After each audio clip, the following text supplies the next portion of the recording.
चलिए हम चलते हैं राम वनवास का कारण रामायण के अगले पाठ पे। पाठ नंबर 35, राम वनवास का कारण। गोस्वामी जी ने बालकांड विश्राम किया है और अयोध्या कांड प्रारंभ किया है। सबसे पहले माँ पार्वती और भगवान शिव को प्रणाम करते हैं, जो राम राज्याभिषेक की बात सुनकर खुश नहीं हुए हैं और वनवास मिलने की सूचना मिलकर जिन्हें दुख नहीं हुआ, जिनका तेज हमेशा वैसा ही बना रहा। गोस्वामी जी कहते हैं, भगवान के मुख कमल की छवि मेरे लिए सदा सुंदर मंगलों को देने वाली होती है। संत जन एक भाव और बताते हैं, ये केवल आप ही कर सकते हो, जिसको बन जाने की बात सुनकर दुख ना हो और राज्य मिलने की खबर सुनकर खुशी ना हो, केवल आप ही कर सकते हो। लेकिन मुझे डर है कि कहीं आपके वन गमन जाने की बात सुनकर मैं दुखी ना हो जाऊं, क्योंकि जब मैं लिखूंगा कि आप गद्दी पर बैठने वाले हो तो मुझे हर्ष होगा, और जब आपके वन गमन की बात आएगी तो मैं बिरहा में डूब जाऊंगा, और अगर मैं बिरहा में डूब गया तो इस कथा को लिख ही नहीं पाऊंगा। इसलिए हे रघुनंदन, जैसी सहजता आपके अंदर बनी रही वैसी ही सहजता मेरे अंदर बनी रहे। नीलांबुज श्यामल कोमलांग सीता समारोपित वाम भागम पाणो सहा महासहायक चारु चापम नमामि राम रघुवंशनाथम। अर्थात नीले कमल के समान श्याम और कोमल जिनके अंग हैं, श्री सीता जी जिनके वाम भाग में विराजमान हैं और जिनके हाथों में क्रमशः अमोघ बाण और सुंदर धनुष है, उन रघुवंश के स्वामी श्री रामचंद्र जी को मैं नमस्कार करता हूँ। जब ते राम ब्याह कर आए, नित नव मंगल मोद बधाए।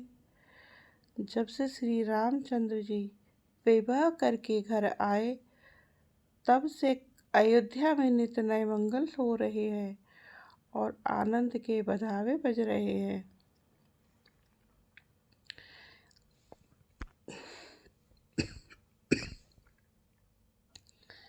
एक दिन दशरथ जी महाराज ने अपने हाथ में दर्पण लिया है और दर्पण में अपने आप को देखा है, फिर मुकुट को सीधा किया है। श्रवण समीप भय सित केसा, मनहु जठर पनु अस उपदेसा। महाराज को अपने कानों के पास सफेद बाल दिखाई देता है। अब महाराज समझ गए कि वैराग्य का समय आ गया है, बुढ़ापा आ गया है।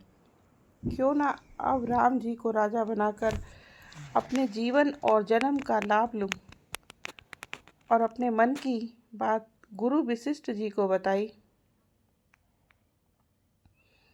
गुरुदेव कहते हैं कि तुम्हारी सोच बड़ी उत्तम है।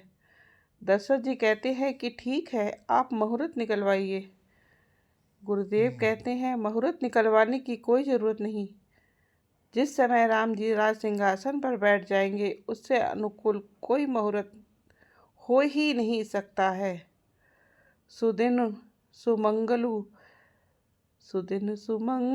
तबहि जब राम होई युवराजु। गुरुदेव कहते हैं, अभी सारी तैयारी पूरी कर देते हैं और कल ही राज तिलक होगा। श्री रामचंद्र जी के राज्याभिषेक की सुहावनी खबर सुनते ही अवध भर में बड़ी धूम से बधावे बजने लगे और गुरुदेव सीताराम के पास गए और राम और सीता ने गुरुदेव के चरणों में शीश नवाया है।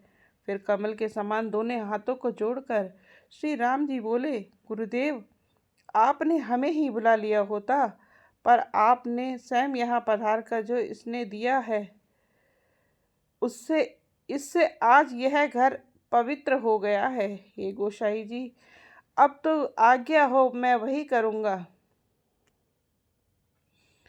गुरुदेव कहते हैं कि हे रामचंद्र जी, राजा दशरथ जी ने राज्याभिषेक की तैयारी की है। वे आपको युवराज पद देना चाहते हैं। वे भी शीघ्र और राज्याभिषेक का उत्सव देखकर नेत्रों का फल प्राप्त करें। जय श्री राम। आज के रामायण का ये पाठ संपन्न हुआ।